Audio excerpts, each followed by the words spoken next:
next time, but you know, I have got time, so you would have time to read them. But they're just influential quotes that really have helped me along the way, with John Lennon's, you know, piece of music. So let me just start that off. Any resonate? Yeah. Yeah, I mean, I've loved sort of picking up quotes as I've gone through. You know, I've found it very useful to sort of keep me going at different times. So, yeah, so I guess this presentation, I did it 2 years ago in Germany at the Global Ecovillage conference, and I've done it once before in our own community and that. So this is the third time. And it seems to sort of be relevant, you know, in a place like this. I'm a bit sorry that more, especially younger people who might get inspired by whatever, are not here as well. I think to me, sorry, tell me not to interrupt you. Yes. If it's difficult, but yeah. It just, the way it resonates with me is that that's what inspired us when we started Narara. Yes. You know, that we were very much felt constrained by an oppressive mainstream society that was generationally based and that we felt excluded from, and we were very much inspired by the ability to have a purpose, to do better and to make something of it. Yeah. No, I think that's fair enough. So today, I suppose I just can't believe how amazing life is. You know, I mean, every day I have such joy in my heart. You know, yes, my ankle hurts one day or my back or something, but I really have a joy of life. I am basically fundamentally happy. And I've often thought, why is that? You know, I know I have a lot to be happy about, but that doesn't mean anything. People can be unhappy when they have a lot to be happy about. But I think I've just had this purpose for 20-something years now, you know, and I want to, I'm linking that into my happiness, I think, quite a bit. So this is kind of the joy of purpose and finding something. And so what I want to do today is to use my journey to founding Narara Ecovillage, you know, to tap into other people's purpose. That's the plan for this, you know. So I just a little bit, first of all, acknowledge the traditional custodians of the land, and, you know, and I'm deeply grateful. And oh my gosh, you know, isn't it right now, Viva Australia, long live Australia, you know, we're just so, I think, you know, I feel the lucky country again at the moment, you know, and hopefully we're not going to stuff that up. But our Indigenous for 60,000 years didn't stuff it up, you know, and all hats off to our Indigenous that have gone before us. This is on my house. This. Oops, how do I do that? I can't point at a TV. That's interesting. So that's on my house. It's Indigenous style kangaroo called Ballaringi kangaroo. It's beautiful. This is where Narara is. So as you can see, it's very close to Sydney. It's easy to get to. You know, you just jump on a train from Central and you're in Gosford or Narara. Gosford's easier because there's more trains going to Gosford, but it's quite easy to get to us. This is what the property looks like. It's really strange not being able to point at a TV, Glenn. You'll be able to tell me why you can't do that. This is what the property looks like. This is the front gate. This kind of got a backbone road going through it. Basically, the houses are here on the left. This is stage 1, so there's about nearly 60 houses built here. And this is stage 2, which has 3 houses started. We have this amazing 45 megalitre dam here, and we're surrounded on 3 sides by forest, and suburbia is here. And we're about, 6-7 minutes away by car from Gosford and all the amenities of quite a decent-sized city. So that's on this side of the road here's the creek, Narara Creek. This is kind of pretty much floodplain, and we're growing food and really going to be upping that in the next year. And here is just another image of stage 1. So these are all the houses that have been built. That's our house there. My kangaroo, is it there or not? I don't know. But anyway, that's our house, and we've been in 5.5 years. So different houses, of course, have been built since. And there's another image of the eco-village, and stage 1 is back over here. So just as an introduction, I'm definitely sharing my knowledge and experience and lessons learned, over the years. And what I would like you to do is to really concentrate not on necessarily my story, but on how the different bits land with you, to tap into perhaps what could be your purpose, which you may, already be on the journey or not. When I'm talking on my stuff, I'm going to move fairly quickly because it doesn't matter about my stuff. My story is just to be influential for you to tap into your own story. Confidentiality, if we, get into anything, if anybody says anything, please just let that slide, and don't rain on anyone else's parade. Meaning, if anyone says anything, I'm sorry, I didn't know how many were coming today too, so this might seem a bit overkill for this number, but in Germany I had, a circus tent when I was at Gen, a circus tent with some 70 people or something, so please, I'll try, help me reduce it to be relevant to you guys. But in sociocracy, which we haven't talked about much here, we do rounds when we're talking about something, and they're called no response rounds. So you don't have an opportunity to rain on anybody else's parade, because if Deb says something, I can't jump in to say, Deb, we tried that many years ago. So it's quite a nice thing here. A very short story of the eco-village journey.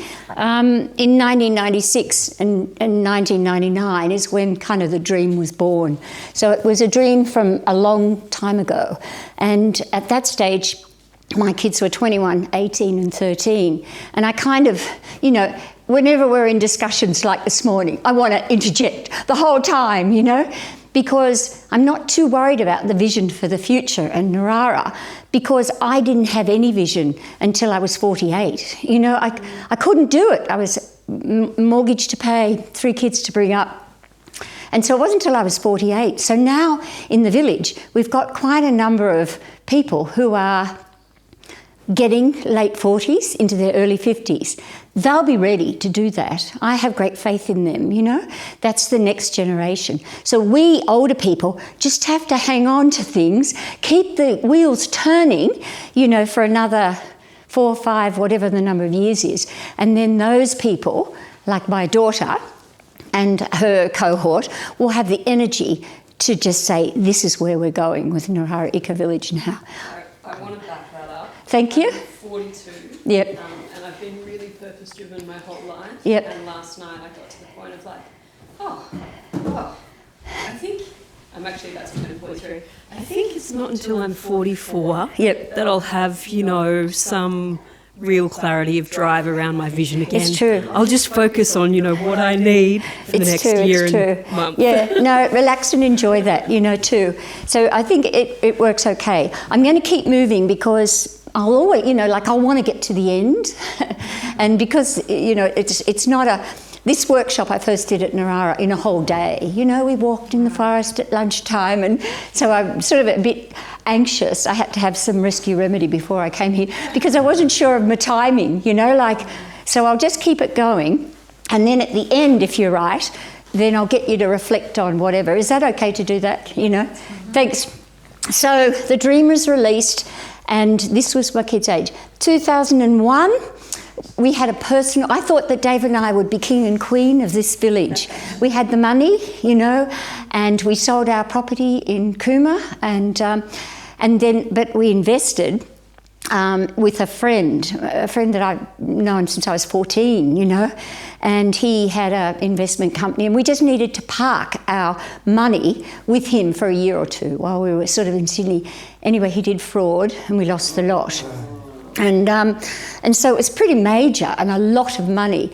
And then it was like, oh, we're not going to be able to be the king and queen of any eco-village. Oh, but well, what do you want to do, Lyndall? Well, I want to do an eco-village. Well, how the fuck are you going to do it now? Because you have no money, And so it was kind of okay, it has to be done another way. It has to be done with people. It has to be done with people's money, other people's money, you know.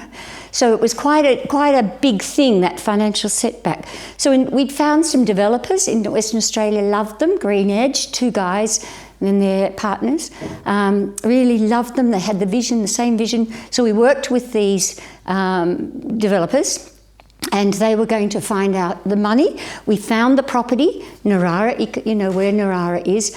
We looked at hundreds of properties, and this property was just a lay-down misere. You know, it was just, we had it rated by about 20 people for all sorts of little factors, and so we knew that this was it. And so 2008, we had the developers, we found the land, we put the tender in, $9.5 million that we were going to pay. It was a government property, the Government Horticultural Institute, and owned by New South Wales Government. We put the tender in, and right then the global financial crisis hit, and our developer partners went under. So, and they lost their eco-village, which was one that they were developing called Somerville in just out. Yes, people lost money. There was so much hardship, and it was a terrible time. And I was so sad because I love these guys, and I just actually went to Perth a couple of months ago and took them out to dinner to say to them, I know you felt terrible, you know, when it all happened, and it was, but can I just say to you 100% thank you for what you did. You gave me the confidence then to sort of go on alone, you know. I wouldn't have had that without them, because they just wanted to almost slink away from me, you know, because they were so embarrassed and sad and everything that happened. But anyway, they gave us a leg up, and so the tender had to be taken out. We couldn't go ahead with that. The government took the property off the market, and that was in 2008, and it was off the market 2009, 2010, 2011, 2012, and never did I think that property wasn't for us. People would say, oh, well, what are you going to do? You know, you have to find another property, or you're just going to finish. And I'm like, no, this is it. There's no other one. And the manager there allowed us to sort of meet every month, had an open day. And I look back now and think you have to be a little nutty or delusional. Persistent. Because, what? Persistent. Oh, definitely persistent, but a bit nutty too, because I got up there every month and said, this is, when we buy this, we're going to do this, this and the other. And I could look people in the eye and say it, you know. I didn't need the rescue remedy to say it to people, you know. It was, so I think I was maybe a bit delusional, but certainly persistent. Yeah, so anyway, here, 2012, it came back on the market again. Dave and I paid for a valuation. The valuer said bid 5 million, 9.5, 5 million. And we bid 5 million, and 6 weeks later we found we had it. You know, it was secured. We raised that money. We haven't had a bank involved.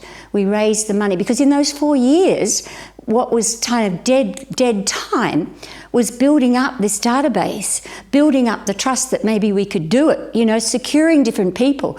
John Talbot from Finhorn was in Sydney, and I stalked him, but it took 6 years to get him.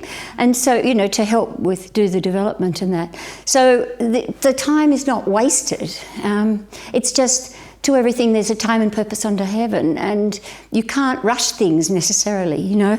So we secured the land, and then from then on it was just on, you know, all the stuff that Shane knows so well, you know, developing it and going to council, and the council thing was a nightmare. Gosford Council, then the Amalgamated Council, and then council misbehaviour or something, they were all sacked, the administrator one, administrator two, you know, and so we had all that to negotiate too. So here we've been developing the lots and the social capital, and of course to be continued. And as I said earlier, you know, the whole of Narara is a social experiment. Not exactly sure where it's going, but gee, it's a wild, fun ride, you know. So there's a poem, don't worry about the poem, but some of you may have heard of Mary Oliver. And of course she's got this lovely one, The Summer's Day, and at the end she says, tell me, what is it you plan to do with your one wild and precious life, you know? And you know, as I get closer to the end, I'm kind of going faster and faster because, you know, it is a wild and precious life that we're given. So I suppose when I'm talking about this, I think the very first thing you have to do when you're looking to find your purpose is to actually start with yourself and looking after yourself and that, because I've just got this image of myself. I'm just an ant on an anthill. I can't really carry any more than any other ant. So what am I going to carry? You know, what am I going to do? I've only got this time period, and this body can only sort of do so much. So first of all, it's looking after yourself. Your health, your mental, your physical, your microbiome now, we're hearing, is so linked now to our mental wellness. The food, food that loves you back, sleep, exercise that brings you joy, need to be well to determine and achieve your vision, and declutter for increased energy. I know that that's sort of so basic, but without yourself, you can't do anything. Without yourself, you don't have a purpose, or your purpose comes to just staying alive. And that's got to be our number one purpose, to stay alive. But if we can look after, and we are alive, and you have this other thing, what then can you do? So the number one is definitely looking after yourself first. And the purpose, I think, to find your purpose, if you can find a purpose where you're saying, what's in it for me? What's in it for a community? And what's in it for the world? And if you can line that up, I think that it's very easy to have a purpose. You know, like my niece sells Red Bull, I just think, and she won a competition for the most, whatever that company was, and I'm like, Al, you've got a year or two, fine, you're getting all these skills, but, really, she's looking after herself by giving herself good food and serving, selling this stuff to the world, It just sort of, so if you can find what is it, something that's in it for me, something that's in it for my community, and something that brings the world, just improves the world sort of slightly, I really think you're onto something, and you can keep your energy going for that, because there's got to be a little, I often think of Mother Teresa, was she like that?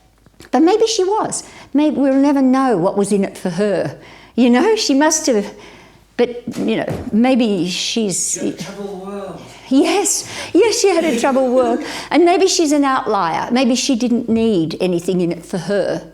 But I did, I had a, mother that was quite needy at the end of her life, and I thought, no, not going there without, I'm going to have a community where in actual fact we kind of can look after each other. I'm going to be independent of my children and all the rest. And then lo and behold, now I have 2 of my children living there with their grandchildren and their partners. Never expected that, ever, So I think I love this quote too. It's only when you get people pursuing their dreams and living their truth and feeling good that we can actually move the needle of society forward. So we have to feel good to be able to sort of move this purpose. And once you've got the purpose, it's your way of finding happiness and joy. That's my theory. You've heard of this ikigai probably, this purpose for living. It's a Japanese word. It's dynamic and likely to change as your circumstances change. But it's this notion of you love it, you're great at it, you're paid for it, and the world needs it. This is the sweet spot here.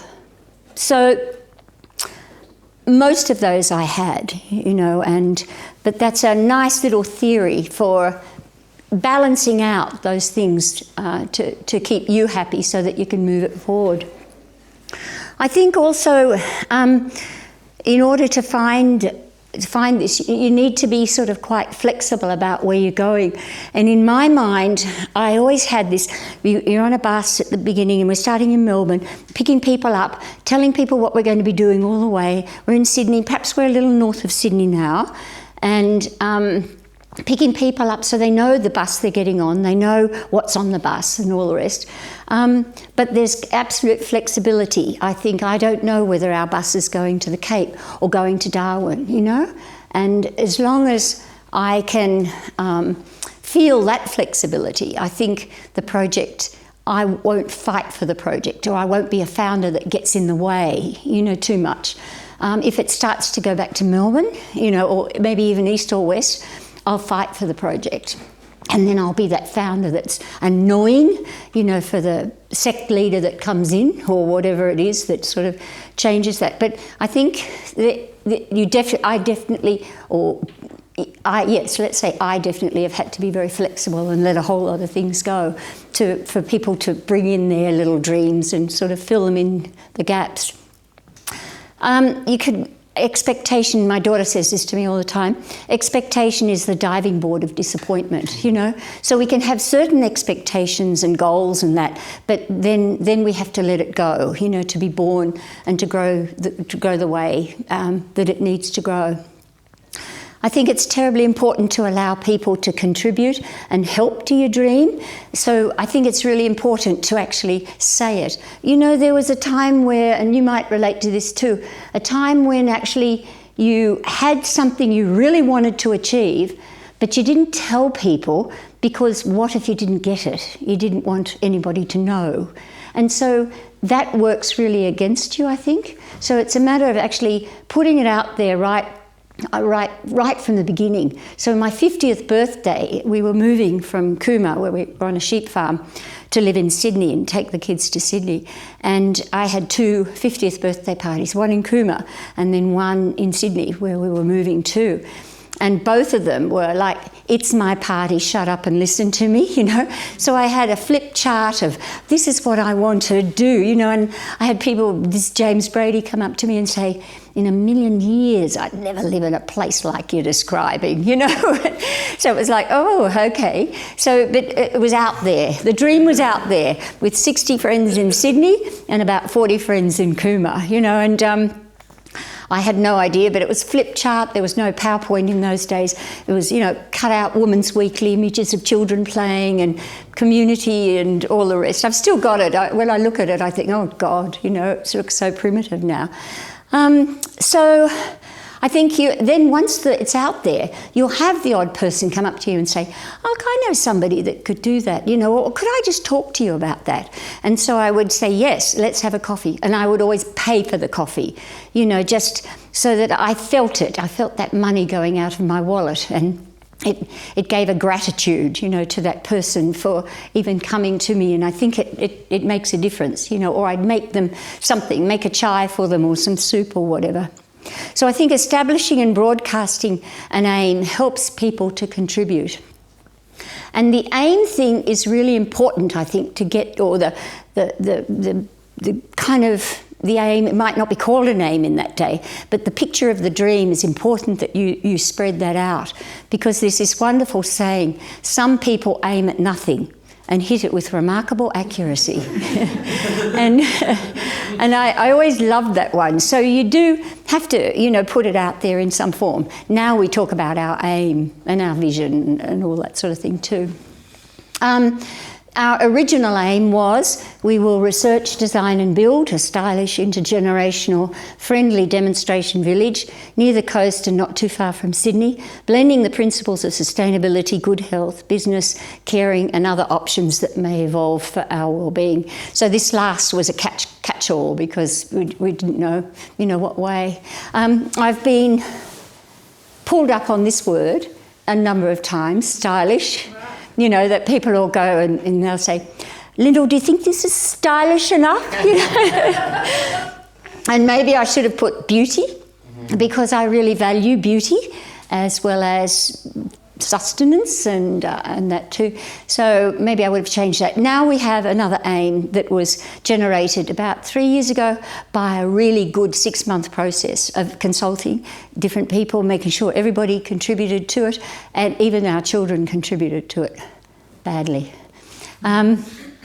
So start with yourself. Again, we're still working on ourselves. It's duty. It's what needs to be done now. So I think you have to be quite disciplined.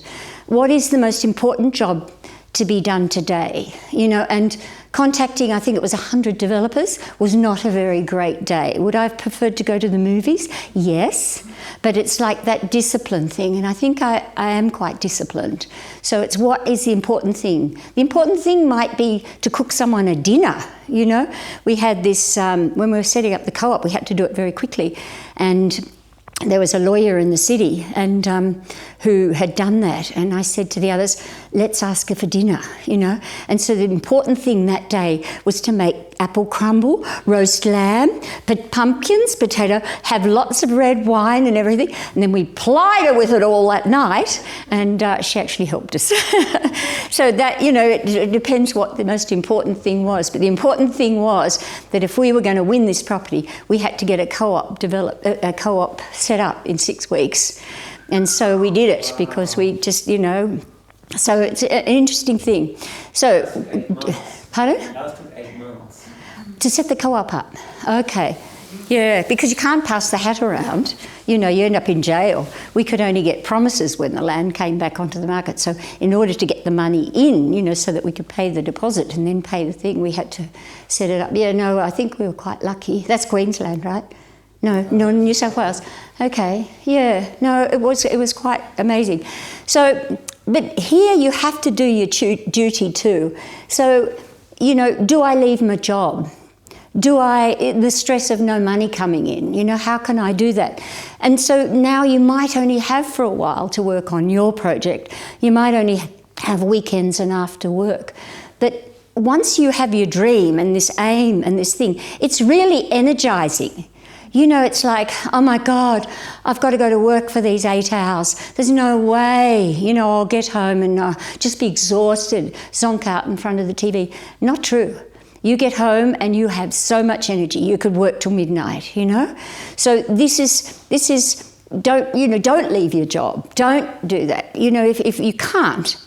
I had the luxury of being able to leave. I was working as an accountant, and I just said to Dave, if I'm going to do this thing, can you keep the mortgage paid and, you know, keep the roof over our head and keep food? I was a lucky one. What if I was the single mother? Would I have, you know, founded Narara Ecovillage? Probably not, you know, but so I was the lucky one to have Dave, you know, to sort of cover, and we still had a 13-year-old, 14-year-old, 15-year-old, 16-year-old. But to turn to everything, there's a season. You can't kind of rush things. Remember, she was talking yesterday about Carol was talking yesterday about Maslow's theory of you have to have your roof over your head. You have to have, you know, the love. You have to have the food or whatever. So sometimes you can't just throw everything away like I did, you know, to be able to concentrate on your dream. But I just want to stress that a dream is really energizing, you know, and your day job may not be, but when you get home, it's quite incredible what passion does.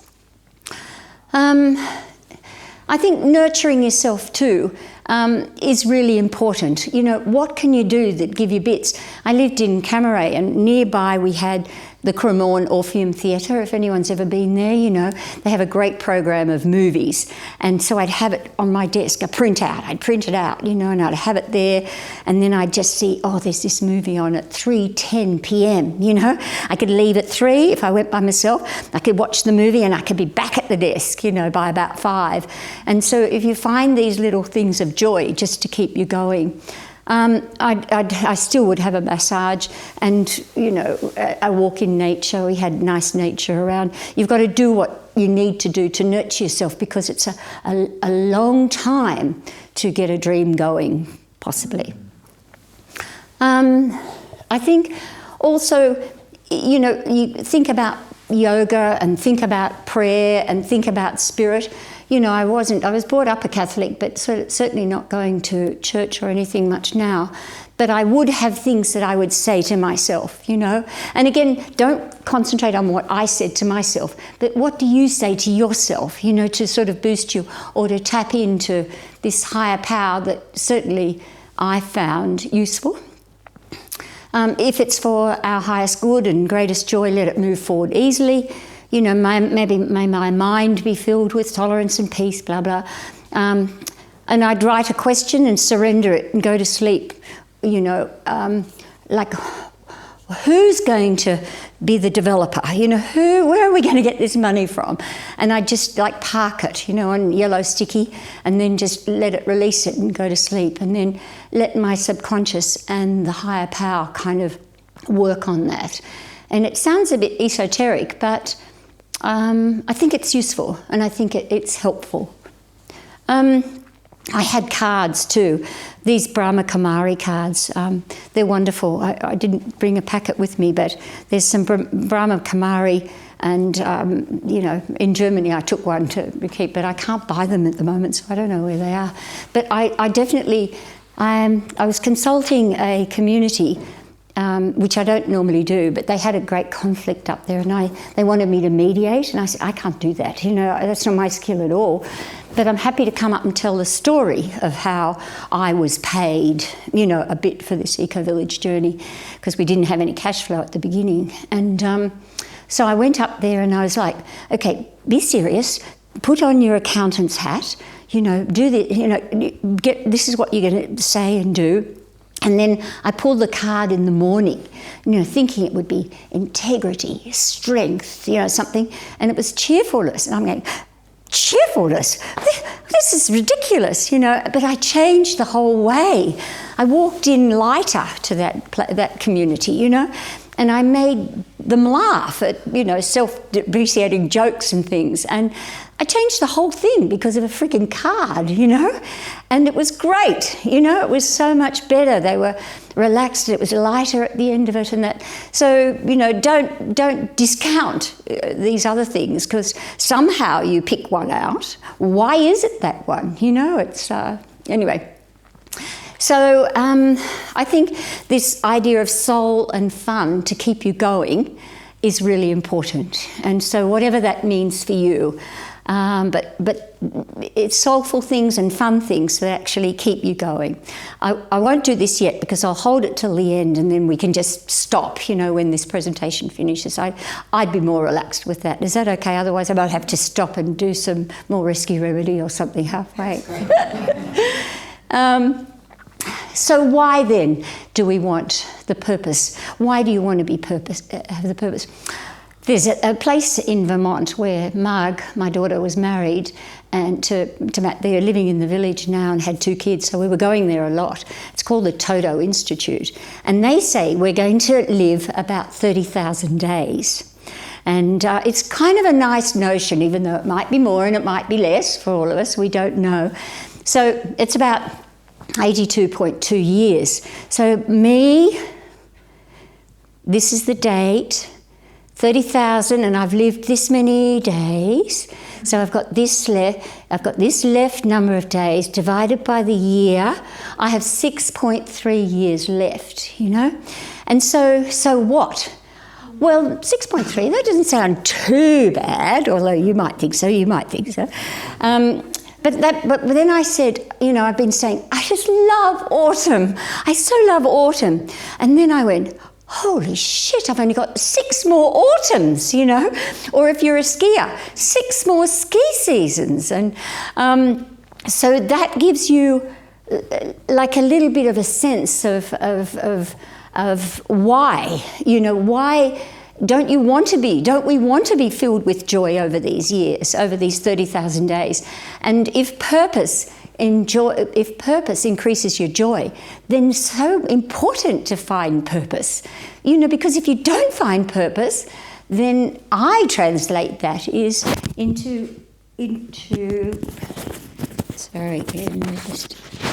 I translate that into difficulty, and not necessarily. I know everyone's men especially are so worried about going near women's breasts. Oh, sorry, I forgot this. that they don't come near you, and I often don't get it put on properly. Is that right? If it stays there, it's fine. Glenn? So this is just a nice little tool to sort of have a look here too. And also the other thing, of course, is that meditation on your deathbed. What are you going to be thinking about? Someone said, nobody ever says, I wish I spent more time at the office, So it's like Mary Oliver's poem, what do you wish you had done with your one precious life, And now, now I have 3 grandchildren, 3 of my 5 grandchildren living at the Ecovillage. My favourite thing of the week is Wednesdays when Clementine, who's 7, gives me an art lesson. And it is my absolute priority for my week. Nothing, no meeting, no serious meeting on finances or land care will come into that time, So over time, it will change as to what gives us joy and what will be our purpose. But on my deathbed, I would say to myself, I am so sorry that I didn't take up her offer to give me art lessons, so, you have to work that one out for yourself.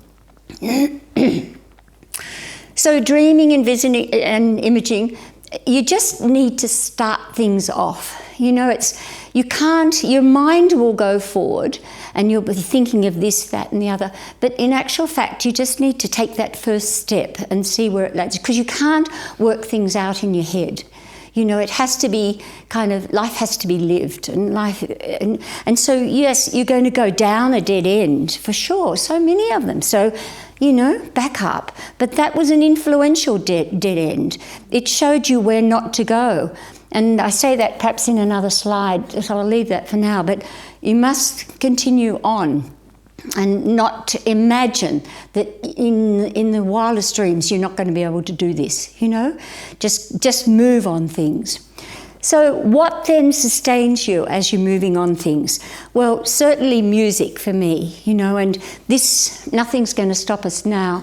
I mean, it was just, we played it every time, it was like Pavlov's dogs. Every time we would say, nothing's going to stop us now, and still when people are trying to make a joke of it, they'll play that now, because it's so ingrained into their beginning. But for me, at home, I would play From Little Things, Big Things Grow, Imagine, Dare to Dream, There's a Place for Us, blah, blah, blah, blah, blah, blah, turn, turn, turn. Narara Bliss. Yes. Yeah. So that was a guy, he's not with us anymore, but he was one of the pioneers. He was a pioneer that we had this crazy meeting at Kirribilli, and it was on the market, the property was on the market, and we were going to bid 5 million, put the tender in for 5 million, but we said we have to raise $4 million worth of promises, because we didn't have an entity, $4 million worth of promises. And that night we raised 2 million, just with people coming together. I was in the States at that time. We're in for 50,000, and so we raised 2 million promises, but it wasn't enough. So at the end, he says, okay, everybody, you've got to step up. That's not enough. We've got to have more. We've got to dig deeper. We're in for 600,000. And so his wife comes through the door. She's been to the toilet. You said what? You said what? And so she's like, oh, because in that case, I think she had the money, And so, but anyway, that's what we all did, We mortgaged our place and we dug deeper, and people put in, we went from 50,000 to 250,000, which in actual fact was kind of paying for our block, ahead of time. So this is really important to keep yourself going. It's kind of like ingrains into you, from big things, little things grow, all that sort of thing. What about books too, and don't forget, you're talking to this 76-year-old who was born and doing it then. You have to convert yours into social media or whatever it is that you would have been, what you would be doing now. But certainly Diana Leaf Christian's book was so influential. Creating a Life Together. I just loved that. I did a pilgrimage to see her. We still talk from now, and she's doing quite a bit on conflict resolution, and I had a great chat to her about, I suppose, 6 weeks ago, and sharing different ideas, which is great. You remember the 7 Habits of Highly Effective People? That was really useful to me, do what needs to be done today and all that sort of stuff. The Artist's Way, that was a very creative book.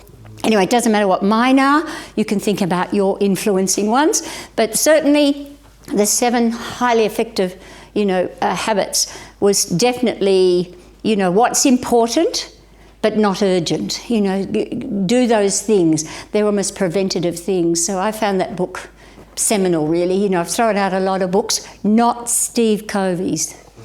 And of course, this was another book that I read. So this is this woman that started what was the organisation she started? You know, saving food, wasted food. Anyway, she wrote a book called A Repurposed Life, Ronnie Kahn. What lights you up? So if you're miserable from Monday to Friday and living for the weekend, there's a clue, you know, about what doesn't light you up, I suppose. If you don't yet know what lights you up, gain clarity about what's not working for you and the gifts you require. Your lighted upness ignites others in an energy and in a current. So I really like this thing. So, you know, a blind person has a stick and goes, they work out where not to walk. You know, that stick's working out, okay, don't go there. So I think if you don't know kind of exactly how you're going to bring about your purpose or your dream or your whatever, then you can walk like a blind person, you know, sort of walking still, not that way, you know, not that way, but continuing this way or whatever. Movies and podcasts, you know, you may have a list of movies. That As It Is in Heaven is a Swedish film on community. It's really good. You know, I must show it again in our community too. I bought it because it was useful. And then you may find podcasts that are really helpful to you, you know, so list there and milk them for all they're worth. And at that time, there were no images around for... No Pinterest. No Pinterest, exactly, exactly right. So there was no images around to spread the word about what we wanted. How do you set up a website? It was in the very early days of setting up websites. I went to TAFE and learnt, and then my daughter helped me set up a website. And so a woman from somewhere in Sydney, she drew up 4 drawings. They cost $100 each. Pencils, coloured pencils. You know, she was using coloured pencils and that. She drew this up. This was the main one to show. Here we've got some animals. Here we've got kids. Here we've got houses in a circle. Here's the village centre, cars. And definitely we set up an incorporated association saying it was Sydney Coastal Ecovillage. So it was clear Sydney and coastal, you know, but we didn't know where it was. But it had to be to the sea in Sydney, you know, guest house, swimming pool, all that sort of stuff. And then Marg actually cut out bits to put on our first website, you know, and we loved it because it was cartoon figures. So even in the days where, you know, diversity wasn't talked about so much, there was, you know, no Asian person, no black person, no white person, you know, it was just these cartoon figures. So we thought that we could dodge that too. So that was amazing to have. And that's a way of showing people what you're thinking about too. So it was really useful. Then, of course, when the chips are down, you know, on those dark days, what are you going to use to sustain yourself to sort of get through that? Because you can't throw in the towel there, because this is a long-term journey. It's like, you know, you get home from hospital and you can't throw the baby out. You know, you've got to sort of keep going with that. So what are the motivation for purposeful activity? It's got to come from intrinsic. It's got to be part of your dreams, you know. You cannot not do this. So it was in about 2008. So we just lost the project. And there was no way, government, it's off the market, nothing can happen. And it was a dark day in my south-facing office in Camaret. You know, it was cold and dark and miserable. I was feeling so down about the whole thing. So I went and lit a candle, and I thought, okay, you have to have something to get up in the morning for, you know? Are you going to go... my first career was a high school teacher. Go back to teaching. It's like, oof, God, no, you know? And then go back to work as an accountant, you know? Oh, no. You know, okay, well, what else? What are the other options? Go back to university again. Well, I'd already been back to university and done accounting, you know, when I was in my 40s. And so then it's like, maybe could do medicine or something. No, that's pretty useless, you know, I'm not going to do that. Well, what about something creative? Be a florist. No. Well, what do you want to do, Lyndall? You know, I want to do this. Then shut the fuck up and get on with it, you know? So I blew the candle out. I did say that to, you know, I mean, it's sort of, and so I blew the candle out, and then what is the next step? You know, and looked up the next step, and then took the next step, and then the next step opened a beautiful door to the next thing. So that you have to, if your dream is intrinsic and not extrinsic, you know, if it's money, title, fame and that, I don't know if that will sustain you on those dark days. But if this is it, I do think it will sustain you on those dark days and help you to blow out the candle and move on to the next one. And again, I love this alignment because there was something in it for me. I was getting a community that I dreamed of, and it was a community that would help the community that we formed, and a little bit of something in the river for that. So things to do. And again, you have to have a list of the things that you want to do. So don't take any notice of my list, because it's a list from, you know, back 20 years ago. So we had to set up a website. Simplicity, lovely images, and that database, you know, careful with privacy, newsletter. I used to write these newsletters for myself. There was no, you know, well, that actually was our first one. So 2004 was the first one, you know, newsletter. And so I'd get that out. Write fiction articles, and that was something that I did. I pretended that the newspaper was coming to see us, you know, and we were all set up, you know. The Village Times, you know, the village is situated 1.5 hours, you know, from Sydney. The village centre is a beautiful building of and around the cafeteria and that. So that was kind of like, again, working on the vision and things. And that was how I started out for the first. It was 1996, and I was kind of an accountant, and this group of women rang up to say, would I come and speak about budgeting? And I said, what? As an after-dinner speaker, when a whole lot of women have had a whole lot of wine? No way. And I said, but I've got this kind of dream, you know. And she said, well, I don't care what you speak about, I've just got to find a speaker, you know. So that was the first night to the View Club in Cooma, you know, that I released that. And then telling you the dream, you know, so getting it on the back of your car, you know, getting stickers, all that sort of stuff, whatever it means to you to sort of take this forward. Spread the word. Tanya's got her T-shirt on today, you know. So we had T-shirts made and all those things. How are you going to spread the word? We bought those things for the car, these bumper stickers, you know, so we giving them out everywhere. This was in Portugal. I bought these. I think I'd just been to Tamara, and we didn't have the land. We hadn't bought the land yet. David said, what are you doing buying tiles saying Narara Ecovillage? Because we're going to get the land, and then we'll have it there. And so that actually, so whether that helps manifest things, I don't know, but I guess we could have changed it into, you know, a Ecovillage one day, wherever it was. We had a launch in Kirribilli, and so it was that ta-da, you know, the launch, and nearly everybody was my family, you know, because the extended family. There's Rich on the barbecue, there's my nieces dressed up as something else and that, so wine, and, you know, we made it look like it's so popular, but in actual fact it was mainly my extended family. We collected good images, you know, so we were lucky. Remember, for 4 years, the manager really believed in us, and so the manager let us have these open days on the property, and so I'd collect as many images as we could, you know, to sort of say, oh, it's gaining in not importance, but in popularity. Of course, media and now sort of social media has taken off too, but we're on Radio National, we've been in Sydney Morning Herald, and all this thing. I think this is something that's really important. You tell me if it's not, because you're all younger than me, but you know, only just. Well, you be quiet then. But I think today a lot of us are practicing distraction.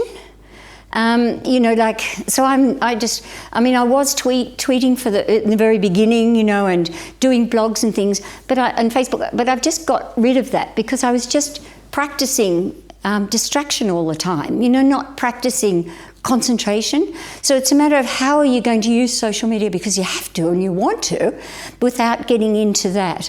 You know, you've got to build this muscle of focus, I think, you know, to keep walking forward.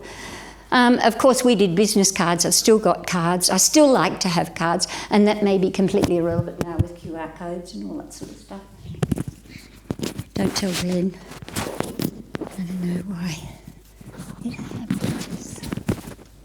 Yep. So we have those.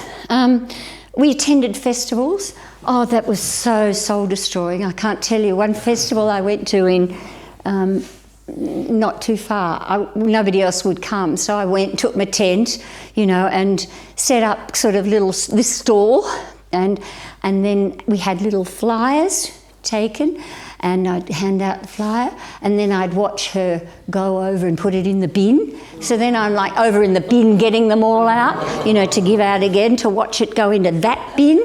And it was hot. It was, you know, I'll never forget that one. I thought, I don't know if this is worth it. And I don't think it was, actually. But we did school things, and of course we did festivals and things. One thing we did, Linda, was it was Brisbane North Ecovillage was our first vision. Yep. Ended up in Maloney, Sunshine Coast, but I put my first email was bnev2020@gmail.com, because the 2020 was the time that we wanted to buy land. Yes. And we bought land in 2019. Oh, there you go. Our email was actually our timeline. Oh, that's really good, isn't it? Yeah. It is putting your money where your mouth is, isn't it? You know, I think it's right.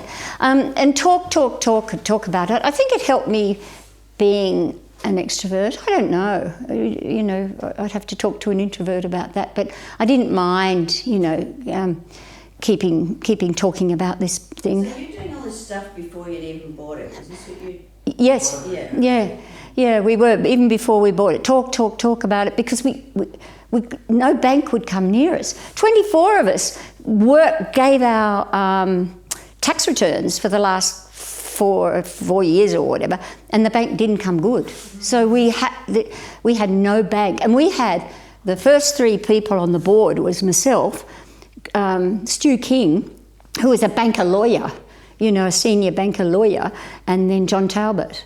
So we had, you know, like him, Stu, and couldn't get it for NAB, and couldn't get any bank loans. So all this had to be done through people, and that's why the 4 years was a godsend that it was off the market in some ways, you know. But then I had the luxury of Dave still feeding me. Exactly. You know, how could I have done that necessarily? Maybe I might have been able to, you know, it depends on the resolve and that. Talk. Workshops, World Cafe discussions, planning sessions, strategic planning, food and more food, because food is fun.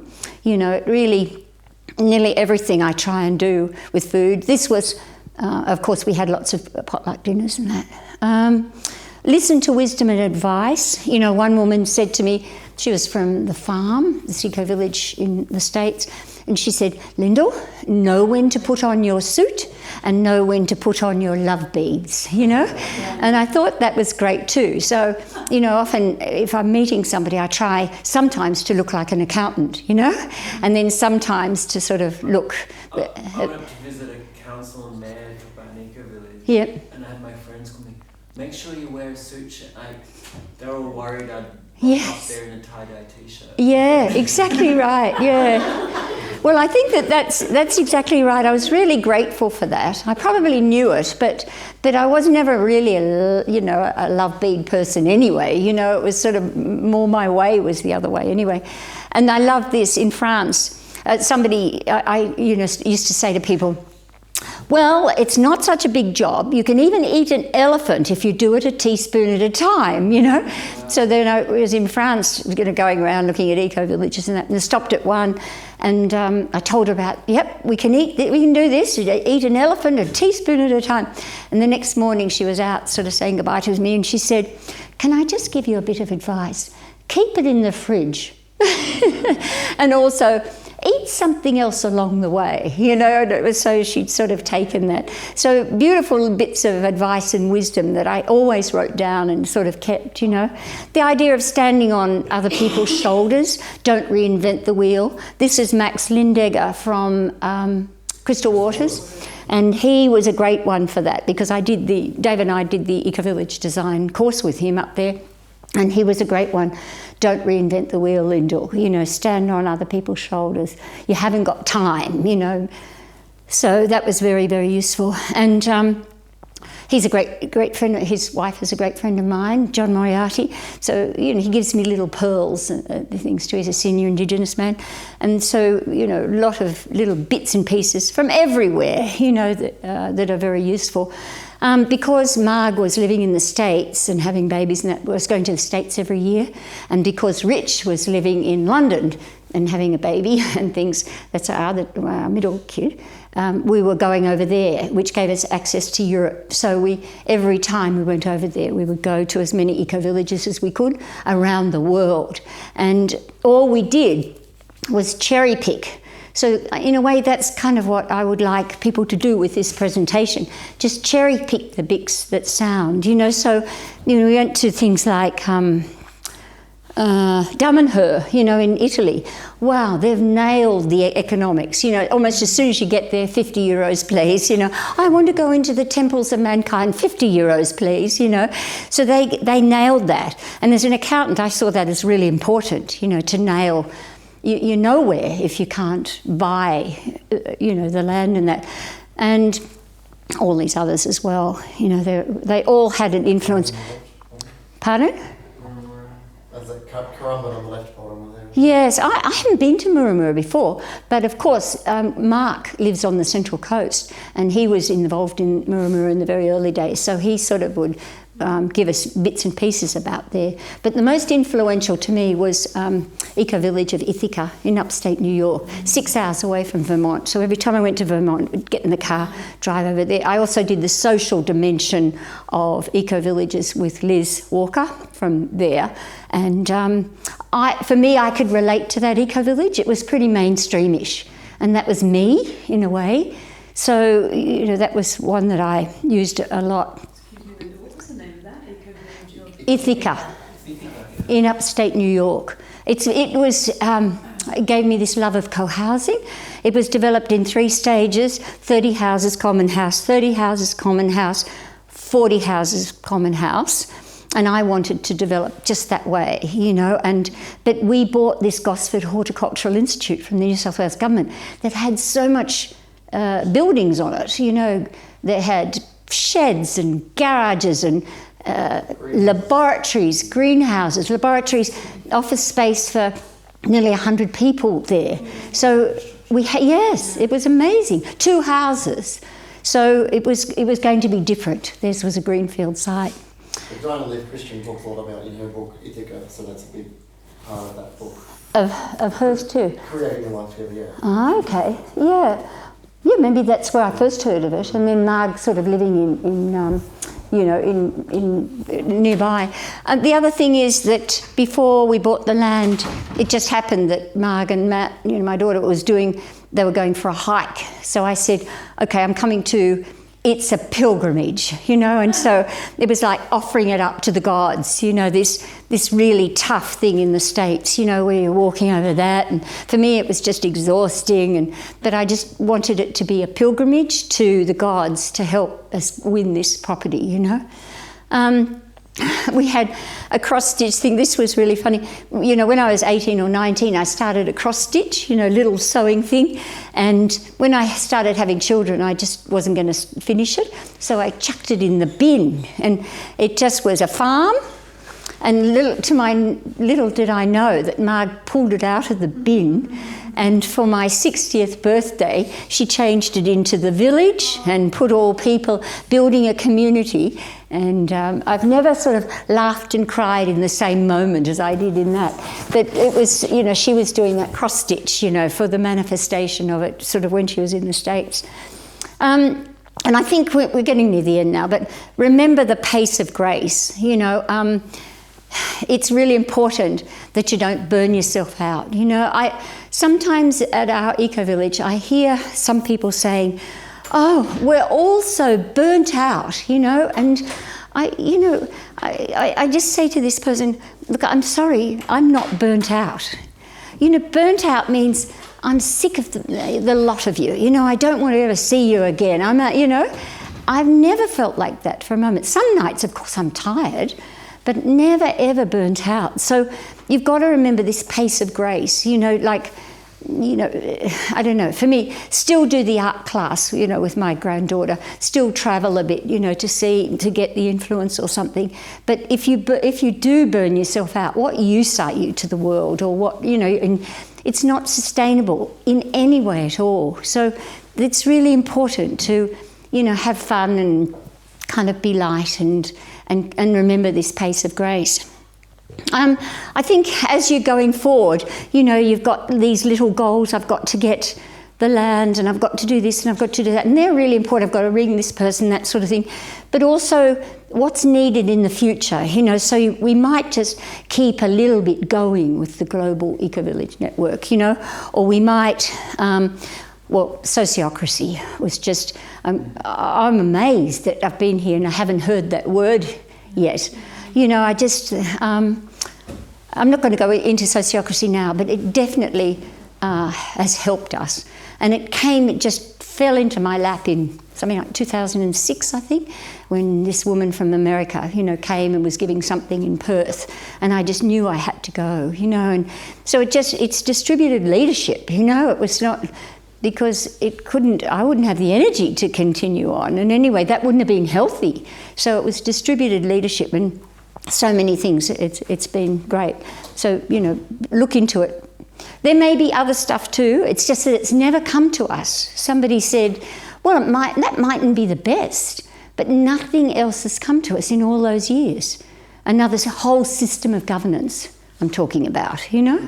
So there may be, but I don't know it.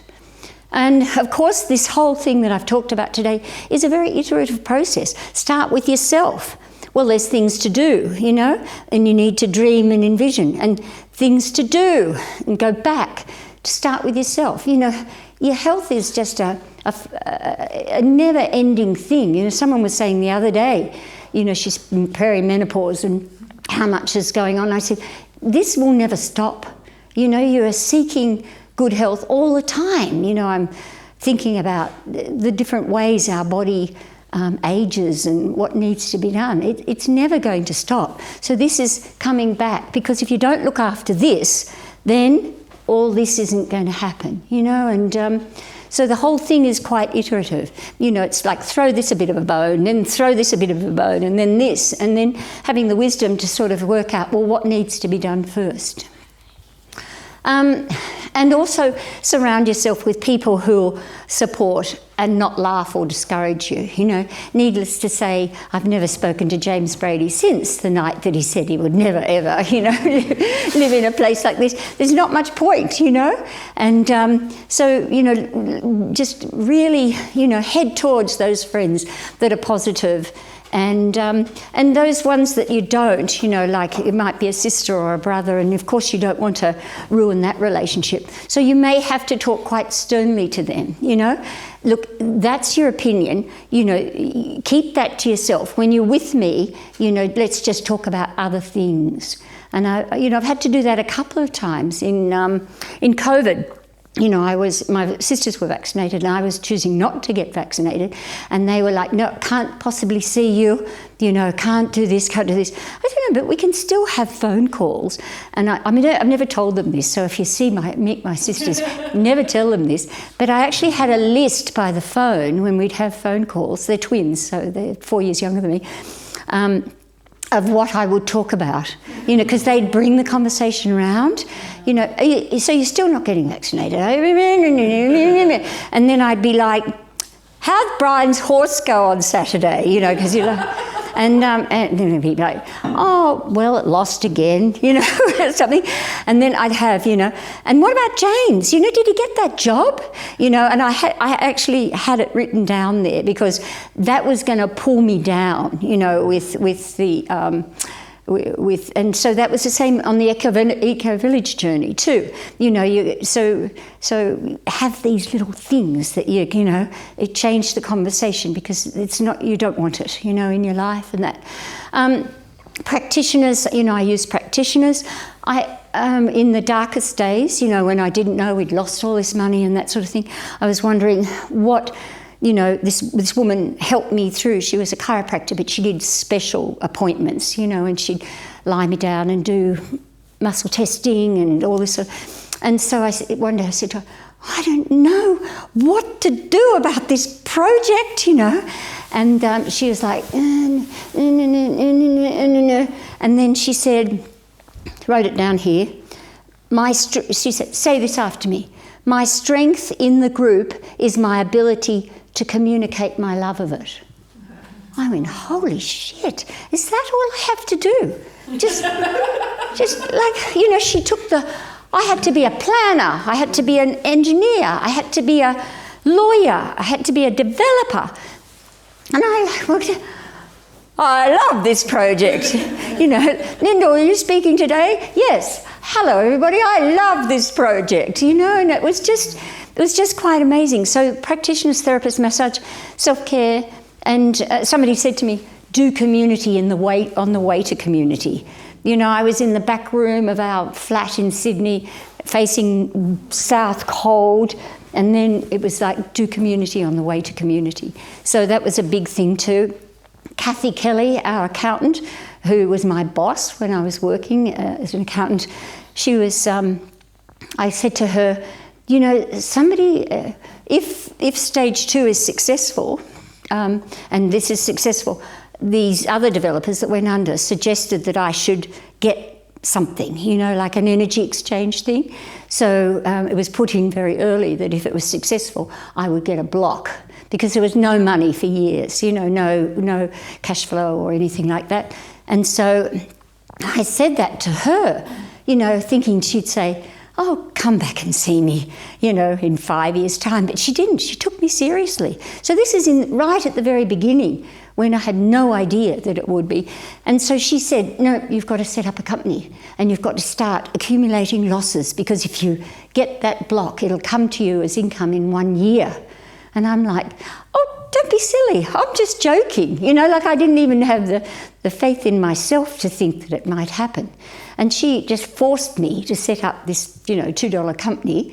And then lo and behold, last year, I got the block. You know, after how many years?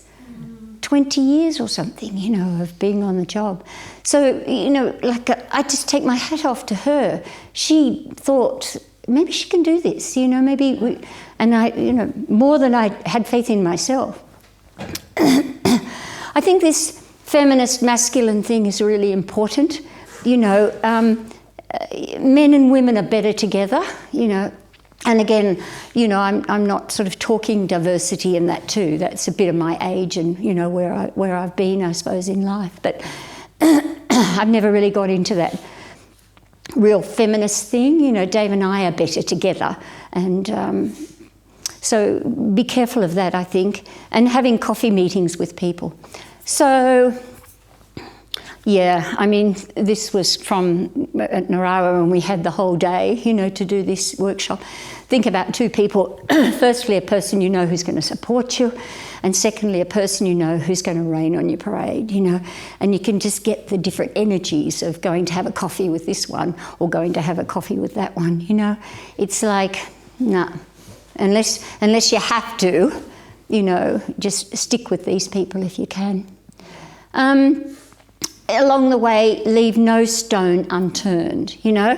So you've got this hint, somebody's given you this hint, ring up so-and-so, you know, so you ring up, you know, you've got your energy sort of, hello, you know, that, no, I'm sorry, you know, he hasn't been here for 20 years, no, we don't know where he is, you'll never find him, goodbye, you know. And so maybe it's a dead end, so you have to just, but that's not wasted. Don't leave that stone unturned, you know, you'll never know. And this F learning, you know, which is that fail when you fail, you know, that you fail sometimes, and again, it is learning, so it's useful, you know, everything's useful when you're sort of throwing things into your backpack of life, you know, it's all pretty useful. File quotes away and pieces of inspiration. 2 useful and comforting things to know. This was really important, I think. This was when I was an accountant, I did a marketing course, and the 2 things that came from it is no. If somebody says to you no, you know, they don't want to buy from you. No, just hear it as not now. Oh, it's so huge, you know, because you're here. No, not now. And the second part of it is that it may take 27 exposures to sell somebody something. So somebody like Sharon Wilson, she's not with us now, she's gone to live with up near her son, but she bought into Narara without having a look at the land. 1 exposure, she's in. You know, she knew about intentional communities, and she just, and then there's, you know, one woman that checked us out for 6 years, and then actually came and joined us, and then left, you know. So even 6 years of checking us out didn't hold her with us for the rest of her life. And then very conservative people have to have about 27 exposures. And when I talk about exposures, you know, in the old days, it may be you see the billboard beside the road, you know, like me buying a mobile phone. I don't need one of those things. No, don't. And then you see the billboard by the side of the road. Oh, that looks interesting, you know. And then somebody tells you, you go out to dinner, oh, I bought this mobile phone, it's very useful. And then something, you know, you're reading the newspaper and you see an ad for it, oh, there's that mobile phone thing again. And then eventually something will get you over the line, like, oh, my child, if she hadn't have had that mobile phone, she would have been, you know, drowned tomorrow, or, you know, and there's something that eventually gets you in. So if it's really important for your dream, no means not now. John Talbot, 6 years of stalking, you know? I mean, honestly, and, you know, now he's just, you know, kind of, you know, a beloved friend of mine, you know? And, but he said no, you know, when I rang him, I said, hi, John, I'm interested in doing an eco-village, you know, could we have a coffee? No. Oh, right, okay. And then it took, so this thing is very, very important that you have this know that it could take you a long, long time, you know, to they're the early adopters, and on average it's 9 exposures, so they say. So they told me when I did the marketing course. Okay, so I guess now it's just I want to give you 3 minutes of relaxation from listening to my voice, and then we'll open it up to sort of some conversation. But I just could you